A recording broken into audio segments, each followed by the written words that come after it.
സംസ്ഥാനത്ത് സാമൂഹ്യ സുരക്ഷാ ക്ഷേമ പെൻഷൻ വിതരണം ഇന്നലെ മുതലാണ് ആരംഭിച്ചത്. ഇന്നലെ വൈകുന്നേരത്തോടു കൂടി തന്നെ 2000 രൂപ ബാങ്ക് അക്കൗണ്ടുകളിലേക്ക് എത്തിച്ചേർന്നിട്ടുണ്ട്. എന്നാൽ ചിലർക്ക് 1500, 1800, 1700 എന്നിങ്ങനെയാണ് ക്രെഡിറ്റ് ചെയ്തിട്ടുള്ളത്.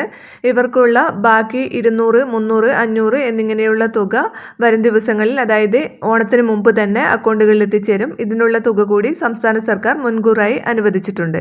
ഈ തുക നേരിട്ട് കൈകളിൽ വാങ്ങുന്നവരും വിഷമിക്കേണ്ടതില്ല. സഹകരണ ബാങ്കുകൾ വഴിയുള്ള പെൻഷൻ വിതരണം നാളെ വൈകുന്നേരത്തോടു കൂടി തന്നെ നിങ്ങളുടെ വീടുകളിൽ ആരംഭിക്കും. ഓഗസ്റ്റ് 25-നകം തന്നെ തുക എല്ലാവരിലേക്കും എത്തിക്കാനാണ് സർക്കാർ ലക്ഷ്യമിടുന്നത്.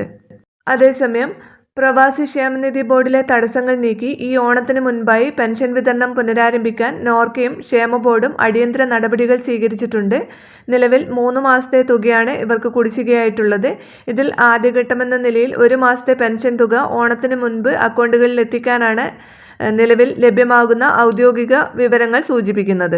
അതുപോലെ തന്നെ കെട്ടിട നിർമ്മാണ തൊഴിലാളികൾക്കുള്ള പെൻഷൻ വിതരണവും ഈ ഓണത്തിന് മുൻപായി തന്നെ ഉണ്ടാകുമെന്ന ശുഭവാർത്തയുമുണ്ട്. അതുപോലെ തന്നെ ക്ഷേമ പെൻഷൻ വാങ്ങുന്നവർക്ക് ഈ മാസവും അടുത്ത മാസം, അതായത് സെപ്റ്റംബർ മാസവും പെൻഷൻ ലഭിക്കും. എന്നാൽ തുടർന്നുള്ള മാസങ്ങളിൽ മസ്റ്ററിംഗ് പൂർത്തിയാക്കാത്തവർക്ക് പെൻഷൻ തുക എത്തില്ല.